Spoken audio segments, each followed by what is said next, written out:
Guys इनकी நம்ம சேனல்ல வந்து தரமான எல்லா ஜானர்லயும் இருக்கக்கூடிய தரமான படங்கள் தான் இன்னைக்கு இந்த வீடியோல பார்க்க போறோம். சோ ஃபர்ஸ்ட் நம்ம லிஸ்ட்ல பார்க்கக்கூடிய படம் எக்ஸ்பேண்டபிள்ஸ் படம் தான். இந்த படத்துல மொத்தம் 4 பார்ட் இருக்கு, 4மே தமிழ்ல இருக்கு. நீங்க ஒரு ஆக்ஷன் லவரா இருக்கணும், தரமான ஒரு ஆக்ஷன் படம் பார்க்கணும் ப்ரோ, ஸ்டார்டிங்ல இருந்து எண்டிங் வரைக்கும் ஃபைட் இருந்துகிட்டே இருக்கணும் அப்படினா வந்து இந்த படத்தை கண்டிப்பா பாருங்க. 4 பார்ட்டுமே நீங்க கண்டினியூவா பார்க்கலாம், கண்டினியூவா இருக்கும். படத்தோட ஸ்டோரி என்னன்னா எக்ஸ்பேண்டபிள்ஸ் அப்படினு சொல்லிட்டு ஒரு டீம் இருக்கு. இவங்களால பாத்தீங்கன்னா வந்து செய்ய முடியாத வேலையெல்லாம் செய்யக்கூடிய ஒரு டீம். அதாவது யாரையா ரெஸ்கியூ பண்ணணும், யாரையா போட்டு தள்ளணும் அப்படினா வந்து இந்த டீமை வந்து கூப்பிடுவாங்க, நீங்கள் போய் போட்டு தள்ளிட்டு வாங்க அப்படின்னு. ஸோ அந்த மாதிரி ஒரு ஸ்குவாட் இருக்கும். இதில் வந்து ஜேசன் சதாம் இருப்பார், ஜெட்லி நடிச்சிருப்பார், சில்வர் ஸ்டார் நடிச்சிருப்பார். இந்த மாதிரி தரமான ஒரு ஆக்ஷன் பிளாக் படம் ஃபுல்லாக இருந்துகிட்டே இருக்கும். படம் ஃபுல்லாக பிளாஸ்டாக தான் இருக்கும். அந்த மாதிரி வெடிச்சுக்கிட்டு தெரிச்சுக்கிட்டே தான் இருக்கும் படம் ஃபுல்லாக. கண்டிப்பாக மிஸ் பண்ணாமல் பாருங்கள். அடுத்து நம்ம பார்க்கக்கூடிய படம் ராபர்ட் டவுனி ஜூனியர் நடித்த எல்லாரோட ஃபேவரட்டான ஒரு ஃபிலிம் அயன்மேன் படம் தான். மார்வலில் ரீசெண்டாக ஒரு அனௌன்ஸ்மெண்ட் விட்டுருந்தாங்க, வந்து டாக்டர் டூமா வந்து பார்த்தீங்கன்னா ராபர்ட் டவுனி ஜூனியர் வந்து ரிட்டர்ன் வராரு, சீக்ரெட் வார்ஸில் அவெஞ்சர் சீக்ரெட் வார்ஸில் வராரு அப்படின்னு. ஸோ இந்த படம் வர்றதுக்கு கிட்டத்தட்ட இன்னொரு ஒரு வருஷம் இருக்குது. அதுக்குள்ளே மார்வலில் ஒரு 45-50 படம் இருக்குது. இந்த படத்தை ஃபுல்லாக நீங்கள் பார்த்துட்டீங்கன்னு வைங்களேன், செம்மையாக ஒரு கண்டினியூட்டியோட வந்து டாக்டர் டூமை வந்து ஒரு வில்லனாக வந்து பார்த்துடலாம். ராபர்ட் டவுனி ஜூனியர் மார்வல்லே ஹீரோவாக இருந்து செத்து போயிட்டு இப்போ வந்து மார்வல்லே வந்து வில்லனாக வராரு. பயங்கரமாக இருக்குது. அயன்மேனு, கேப்டன் அமெரிக்கா, அப்புறம் இங்கிட்டு பார்த்தீங்கன்னா வந்து ஸ்பைடர்மேன் இருக்குது, இங்கிட்டு பார்த்தீங்கன்னா தோர் இருக்குது. இதெல்லாம் வந்து 3-4 பாட்டு இருக்குங்க. உங்களுக்கு போர் அடிக்காமல் போகும். மார்வல் படத்திலே வந்து பயங்கரமான பிளாஸ்டான ஒரு படம் பாக்ஸ் ஆஃபீஸில். இந்த படம்லாம் கண்டிப்பாக மிஸ் பண்ணாமல் பாருங்கள். அயன்மேன் படம்லாம் ஸ்டார்டிங்கில் அவர் எப்படி வந்து சூட்டு தயார் பண்ணார், அது வந்து எந்த அளவுக்கு வந்து நேனோ டெக்னாலஜி மூலிமா வந்து இம்ப்ரூவ் பண்ணார் அப்படிங்கிறதெல்லாம் ரொம்பவே அழகாக காட்டியிருப்பாங்க. சூட்டப் சீன்லாம் பயங்கரமாக இருக்கும் எல்லா படத்துலையும். அதுக்கு தக்கன பார்த்தீங்கன்னா வந்து ஸ்டோரி வந்து அந்த அளவுக்கு இருக்கும், ஸ்க்ரீன் பிளேவும் தரமாக இருக்கும். கேப்டன் அமெரிக்கா இருக்குது, அதே மாதிரி வந்து ஸ்பைடர்மேன் இருக்குது, அது அயன்மேன் இருக்குது, தோர் இருக்குது. இந்த 4 படம், தோர் லாஸ்ட் பாட்டு மட்டும் ஸ்கிப் பண்ணிடுங்க, மற்ற எல்லா படமும் தரமாக தமிழில் இருக்கா ப்ரோ அப்படின்னு சிலர் கேட்பீங்க. மார்வல் படம் எல்லாமே தமிழில் ரிலீஸ் ஆகும் ப்ரோ. கிட்டத்தட்ட ஒரு 45 படம் இருக்குன்னா 45 படமே தமிழில் இருக்குது ப்ரோ. கண்டிப்பாக நீங்கள் அடுத்து நம்ம பார்க்கக்கூடிய படம் ஆர்ஃபன் அப்படிங்கிற படம் தான். இது ஒரு ஹாரர் மிஸ்ட்ரி த்ரில்லர் படம். அந்த படத்தோட ஸ்டோரி தரமாக இருக்கும். அந்த ட்விஸ்ட் அண்ட் டென்ஸ்லாம் வந்து நிறைய இருக்குது. படத்தோட ஸ்டோரி என்னன்னா, ஒரு கப்பல் இருக்காங்க, அவங்களுக்கு வந்து ஒரு பையன் ஒரு பொண்ணு இருக்காங்க. இருந்தாலும் வந்து அவங்களுக்கு ஒரு மிஸ்கரேஜ் அப்படிங்கிற மாதிரி ஆயிரும். அதோட வந்து ஒரு பொண்ணு, ஒரு 9 வயசு பொண்ணு, நல்லா கேட்டுக்குங்க, ஒரு 9 வயசு பொண்ணை வந்து தத்தெடுக்கணும் அப்படின்னு சொல்லிட்டு ஒரு ஆர்ஃபனேஜ் போய் அந்த 9 வயசு பொண்ணை வந்து வீட்டுக்கு கூப்பிட்டு வருவாங்க. அந்த பொண்ணை வீட்டுக்கு கூட்டிகிட்டு வந்ததுக்கப்புறம் நிறைய சம்பவங்கள் நடக்குது. அது என்னென்ன சம்பவம், இந்த பொண்ணு யார், இந்த பொண்ணுக்கு என்ன ஆச்சு அப்படிங்கிறத அந்த படத்தோட ஸ்டோரி. சிம்பிளாக இருக்குது அப்படின்னு நினைக்காதீங்க. இந்த படத்தில் அந்த பொண்ணை வச்சு தான் மெயினான விஷயங்கள்லாம் நடக்குது. ஒரு வீட்டுக்குள்ளேயே நடக்கிற மாதிரி தான் இருக்கும். பட் தரமான ஒரு ட்விஸ்ட் ஒன்று இருக்குங்க, யாருமே எதிர்பார்த்துருக்க மாட்டீங்க, அந்த அளவுக்கு இருக்கும் அந்த படம். கண்டிப்பாக அடுத்து நம்ம பார்க்கக்கூடிய படம் ட்ரையாங்கிள் அப்படிங்கிற படம் தான். படத்தோட ஸ்டோரி என்னன்னா, குரூப் ஆஃப் ஃப்ரெண்ட்ஸ் ஒரு 5 பேர் இருக்காங்க. 5 பேர் சேர்ந்து வந்து ஒரு போட்டில் வந்து ட்ரிப் மாதிரி போவோம் அப்படின்னு சொல்லிட்டு போகும்போது அந்த போட்டு வந்து கவர்ந்துருது. இவங்க வந்து ஹெல்ப்புக்கு யாராவது வருவாங்களா அப்படின்னு சொல்லிட்டு ரொம்ப நேரம் வெயிட் பண்ணிக்கிட்டு இருக்கும்போது ஒரு முரட்டுத்தனமான போட்டு ஒன்று அந்த ஏரியாக்குள்ள வருது. உள்ள இருந்து யாரோ ஒரு ஆள் கை கட்டி கூப்பிடுறாங்க. அப்போ இவங்க எல்லாமே வந்து ஹெல்ப் கேட்டு அந்த போட்டுக்குள்ளே ஏறணும்னா உள்ள போனால் அந்த போட்டில் யாருமே இருக்க மாட்டேங்கிறாங்க. ஆனால் அந்த போட்டு மட்டும் மூவ் ஆகிக்கிட்டே இருக்கு. உள்ள இவங்களுக்கு வந்து சாப்பாடுலேருந்து எல்லாமே ரெடியாகவே இருக்காங்க. இப்போ வந்து இவங்க வந்து உள்ள யாராவது இருக்காங்களா பார்க்கலாம் அப்படின்னு சொல்லிட்டு வந்து 2 பேராக பிரிஞ்சு போகும்போது தான் தெரியுது ஒவ்வொரு ஆளாக வந்து போட்டில் வந்து கொல்லப்படுறாங்க அப்படின்னு சொல்லிட்டு ஒரு மாஸ்க் போட்ட ஆள் வந்து ஒரு ஆளாக கொல்றான் அப்படின்னு சொல்லிட்டு அதில் வந்து ஒரு பொண்ணுக்கு மட்டும் தெரியுது, ஏற்கனவே நம்ம இங்கே வந்த மாதிரி இருக்கே அப்படின்னு சொல்லிட்டு. அப்புறம் தான் தெரியுது அந்த மாஸ்க் போட்ட ஆளே வந்து இந்த பொண்ணு தான் அப்படின்னு. என்னடா குழப்பற, ஒன்றுமே புரியலையடா, எப்பறம் டபுள் ஆக்டா அப்படின்னு நீங்கள் கேட்கலாம். படம் பார்த்தீங்கன்னா உங்களுக்கு புரியும். படத்தில் கிளைமேக்ஸில் ஒரு பயங்கரமான ட்விஸ்ட் அண்ட் டென்ஸோட வந்து படம் முடிச்சிருப்பாங்க. சூப்பராக இருக்கும் படம். ஒரு டைம் லூப் மாதிரியான ஒரு படம் தான், பட் நல்லா இருக்கும். கண்டிப்பாக நீங்கள் பாருங்க. அடுத்து நம்ம பார்க்கக்கூடிய படம் சின்ன வயசில் எனக்கு ரொம்ப பிடிச்ச படம் டெர்மினேட்டர் படம் தான். இந்த படத்தில் மொத்தம் 5-6 பார்ட் இருக்கு. படத்தோட ஸ்டோரி என்ன, T-800 அப்படின்னு சொல்லிட்டு அர்னால்டு வந்து நடிச்சிருப்பாரு. இவர் ஒரு டெர்மினேட்டர் இருப்பார் ஃபர்ஸ்ட் பார்ட்டில். ஆக்சுவலாக அவர் தான் வில்லன் இந்த படத்தில்.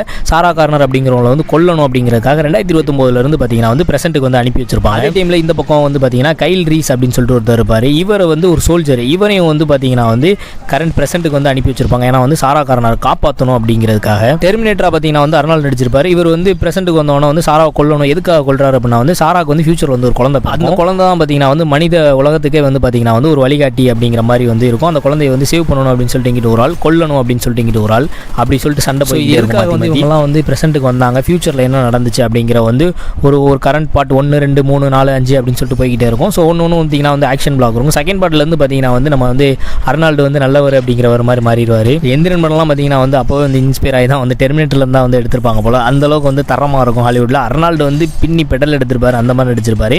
ஸோ தமிழ் டபுள் அவைலபிளாக இருக்குது, கண்டிப்பாக பாருங்கள், மிஸ் பண்ணாமல். அடுத்தது நம்ம லிஸ்ட்டில் வந்து இந்தியானா ஜோன்ஸ் அப்படிங்கிற படம் தான் பார்க்க போகிறோம். மொத்தம் 5 பார்ட் இருக்குது, 5மே தமிழில் வந்துச்சு. ஆனால் இந்த படம் வந்து முழுக்க வந்து அட்வென்ச்சர் படம். அந்த புதையில தேடி கண்டுபிடிக்கிறது, அந்த மாதிரி வந்து க்ளூ கண்டுபிடிச்சு போகிறது, இந்த மாதிரியான படங்கள்லாம் எனக்கு பிடிக்கும்னா இந்த 5 படமே நீங்கள் டெஃபினட்டாக பார்க்கலாம். கண்டினியூட்டியோட ஸ்டோரி என்ன வந்து இந்தியானா ஜோன்ஸ் வந்து ஒரு ஆர்கியாலஜிஸ்ட் மாதிரி இருப்பார். இந்த பல்பொருள் இதெல்லாம் தேடி போவாங்கல்ல, அந்த மாதிரியான ஒரு வேலை பார்த்துட்டு இருப்பார். ஸோ இவர் வந்து பார்த்தீங்கன்னா ஒரு ஆர்க்கு தொலைஞ்சு போன ஒரு ஆர்க்கை தேடி போவார். அதில் வந்து நிறைய சண்டை நடக்கும் அப்படிங்கிற மாதிரி எடுத்திருப்பாங்க. 1981 வந்து இந்த படம் ரிலீஸ் ஆயிருந்துச்சு. பட் செகண்ட் பார்ட்டோட ஸ்டோரி என்னன்னா, ஒரு வில்லேஜில் வந்து பார்த்தீங்கன்னா வந்து பசங்கள்லாம் கடத்திட்டு போயிடுவாங்க. ஒரு கல்லை திருப்பி கொடுக்கணும் அப்படிங்கிறனால செகண்ட் பார்ட்டில் வந்து கல்லை தேடி போவார். 3வது பார்ட்டில் வந்து அவர் அப்பா வந்து திடீர்னு திடீர்னு காணாமல் போயிடுவார். அவர் எங்கே போனார், எதுக்காக போனார் அப்படின்னு சொல்லிட்டு 3வது பார்ட் போயிட்டுருக்கும். இந்த மாதிரி ஒவ்வொரு படம் பார்த்திங்கன்னா வந்து IMDbயில் வந்து 8க்கு மேலே தான் ரேட்டிங் கொடுத்துருப்பாங்க. அந்தளவுக்கு தரமாக இருக்கும் எல்லா படமே. அட்வென்ச்சர் ஃபிலிமுக்கு வந்து பெஸ்ட்டு நான் வந்து இந்தியானா ஜோன்ஸ் தான், அடிச்சிக்கவே முடியாது. போகிற இடம் புதுசாக இருக்கும், ஸ்க்ரீன் ப்ளே புதுசாக இருக்கும், கதை புதுசாக இருக்கும். ஏதோ ஒன்று தேடி போவார், எங்கேயோ ஒன்று போகிறாருன்னா எல்லாமே வந்து புதுசாக பண்ணியிருப்பாங்க. எல்லாமே பார்க்க புதுசாக இருக்கும்.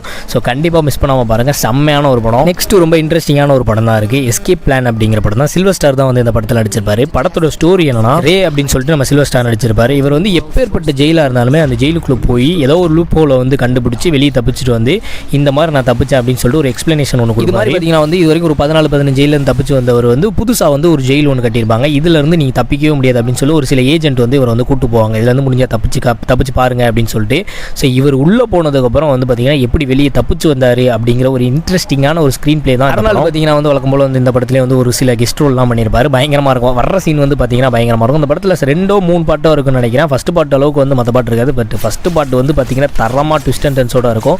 ஸோ இவர் எப்படி பிளான் பண்ணுறாரு, எப்படி தப்பிச்சு வராரு அப்படிங்கிறதான் வந்து படத்தோட ஹைலைட்டே. செம்மையாக எடுத்திருப்பாங்க. படம் ஃபுல்லாக தமிழ் டபுள் அவைலபிளாக இருக்குது, கண்டிப்பாக பாருங்கள். லாஸ்ட்டாக நம்ம பார்க்கக்கூடிய படம் ஹேண்ட்காக் அப்படிங்கிற படம் தான். வில் ஸ்மித் நடிச்சிருப்பாரு. ஆக்சுவலாக வந்து ஒரு சூப்பர் ஹீரோ வில் ஸ்மித். இந்த படத்தில் அவருக்கு எதுவுமே ஆகாதுங்க. புல்லட் பிட்டா எதாவது ஆகாது. ஒரு ட்ரெயினை வந்து பார்த்தீங்கன்னா வந்து நின்னா கூட அவருக்கு எதாவது ஆகாது. பஸ் முன்னாடி நின்னா எதாவது ஆகாது. அந்த மாதிரி ஒரு சூப்பர் மேன் மாதிரி ஒரு சூப்பர் ஹீரோ வந்து நம்ம ஹேண்ட்காக் வில் ஸ்மித் இருப்பார். இவர் வந்து பார்த்தீங்கன்னா வந்து மக்களால் ஏற்றுக்கொள்ளப்படாத ஒரு சூப்பர் ஹீரோ. அதாவது மக்களுக்கு வந்து இவர் பிடிக்கவே செய்யாது. ஏன்னா இவர் நல்லது பண்ணணும்னு நினச்சா அது மக்களுக்கு வந்து வேறு எந்த சம்பவம் நடந்தாலுமே ஹேண்ட்காக் தான் ஃபஸ்ட்டு போய் நிற்பார். நான் காப்பாற்றுறேன்டா அவங்க எல்லாரையும் அப்படின்னு சொல்லிட்டு காப்பாற்றுற வேலையை தவிர்த்து கொல்லவும் செய்வார் நிறைய பேரை. இந்த பில்டிங் உடைக்கிறது, இங்கேருந்து அங்கே தாவுறது, அப்புறம் ரோடை டேமேஜ் பண்ணுறது, எல்லாத்தையும் டேமேஜ் பண்ணி அந்த ஊரில் இருக்க யாருக்குமே இவர் பிடிக்காது. ஸோ இவர் எப்படி திருந்தி யாரையுமே கொல்லாமல் ஒரு சூப்பர் ஹீரோவாக இருந்தாரா இல்லையா அப்படிங்கிறத இந்த படத்தோட முழு கதை. மனுஷன் வந்து சூப்பர் ஹீரோவாக இருப்பார், சரக்கடிப்பார், அந்த மாதிரி எல்லாம் பார்த்துட்டு ஜாலியாக வந்து போதை கை மாதிரி சுற்றிக்கிட்டே இருப்பார். ஒரு சில 18+ சீன்லாம் இருக்குது, ஃபேமிலியெல்லாம் உட்காந்து பார்த்துடாதீங்க. அண்ட் இந்த படம் முக்கியமாக தமிழ் டபுள் அவைலபிளாக இருக்குது கைஸ், மிஸ் பண்ணாமல் பாருங்கள். டெஃபினட்டாக ஒரு ஃபன்னான ஒரு மூவி. வில் ஸ்மித்தோட ஃபில்மோகிராஃபி எப்பவுமே தரமாக இருக்கும். டிஃப்ரெண்ட்டான ஜானலில் டிஃப்ரெண்ட்டான படங்கள் பண்ணிக்கிட்டே இருப்பார். எக்ஸாம்பிளுக்கு நீங்கள் வந்து ஏலியன் சம்பந்தப்பட்ட படம் பார்க்கணும்னு நினச்சிக்கிங்களேன், ஆஃப்டர் எர்த் அப்படின்னு சொல்லிட்டு 2012 ஒரு படம் வந்துச்சு. டிஃப்ரெண்ட்டான படம் அது. அதே மாதிரி மென் இன் பிளாக் அப்படின்னு சொல்லிட்டு ஒரு 3 பாட்டு இருக்குது. 3 பாட்டுமே தமிழ் டப்பிங் வந்து தரமாக இருக்கும். அந்தளவுக்கு தமிழ் டப்பிங் பண்ணியிருப்பாங்க. ஏலியனை வச்சு தரமான ஒரு ஸ்க்ரீன் பிளே கொடுத்துருப்பாங்க. எங்கே பார்த்தாலும் ஏலியன், எதில் பார்த்தாலும் ஏலியன் அப்படிங்கிற மாதிரி காமெடி ப்ளஸ் வந்து ஒரு ஆக்ஷன் அட்வென்ச்சர் அப்படிங்கிற மாதிரி இருக்கும் அந்த படம். ஜாம்பி சம்பந்தப்பட்ட படம் பார்க்கணும்னா வந்து ஐ எம் லெஜெண்ட் அப்படின்னு சொல்லிட்டு ஒரு படம் வந்துச்சு. இந்த படம் கொஞ்சம் டிஃப்ரெண்ட்டாக இருக்கும். மற்ற ஜாம்பி படத்தில் வந்து ஸ்டோரி வைஸாகவும் டிஃப்ரெண்ட்டாக இருக்கும். ஒரு சிட்டியில் வந்து ஒரே ஒரு ஆள் தான் இருப்பார் வில் ஸ்மித். அவர் எப்படி சர்வே பண்ணார் அப்படிங்கிற மாதிரி இந்த ஸ்டோரி. காமெடி ஃபிலிம் பார்க்கணும்னா வந்து பேட் பாய்ஸ் அப்படின்னு சொல்லிட்டு ஒரு படம் இருக்குது. 4 பாட்டாக நம்ம இருக்குது, 4 தமிழ் டபுள் இருக்குது. ஸோ இது எல்லாமே காமெடி ப்ளஸ் ஆக்ஷன் அப்படிங்கிற மாதிரி இருக்கும். போலீஸாக வந்து நடிச்சிருப்பார் வில் ஸ்மித். ஸோ ரொம்ப கொஞ்சம் ஃபேண்டஸியாக போவோம் அப்படின்னா வந்து அலாதீன் படம் பாருங்க. அலாதீனில் வந்து ஜீனியா வந்து நம்ம வில் ஸ்மித் தான் பண்ணியிருப்பார். காமெடி ரோல் மாதிரி தான் இருக்கும், பட் கொஞ்சம் ஃபேண்டசி கலந்த ரோல். அப்புறம் வந்து கொஞ்சம் அனிமேஷனாக போகணும் அப்படின்னா வந்து ஸ்பைஸ் அண்ட் டிஸ்குவைஸ் அப்படின்னு சொல்லிட்டு ஒரு படம். இந்த படத்தை இங்கிலீஷில் பார்க்கணும்னு நினச்சிங்கன்னா வந்து ரோபோட் படம் பாருங்கள். ரோபோட் ரோபோட் அப்படின்னு சொல்லிட்டு ஒரு படம் வந்துச்சு. ஒரு மர்டர் இன்வெஸ்டிகேஷன் அப்படிங்கிற மாதிரி இந்த படம் போகும். ஸோ ரோபோ வந்து ஒரு கொலை பண்ணியிருக்கோம், அது யார் பண்ணா எதுக்கு பண்ணா அப்படிங்கிற மாதிரி வில் ஸ்மித் வந்து டிடெக்டிவ் மாதிரி வருவார் இந்த படத்தில் கண்டுபிடிக்கிறாங்க. இந்த மாதிரி வீடியோ நம்ம சேனலில் வந்து சப்ஸ்கிரைப் பண்ணிங்க. இந்த வீடியோ வந்து எந்த ஒரு பிரச்சனையும் வரல, கம்யூனிட்டி ஸ்ட்ரைக் வரலாம். அடுத்த ஒரு வீடியோ கண்டிப்பாக போடுறேன். So stay tune.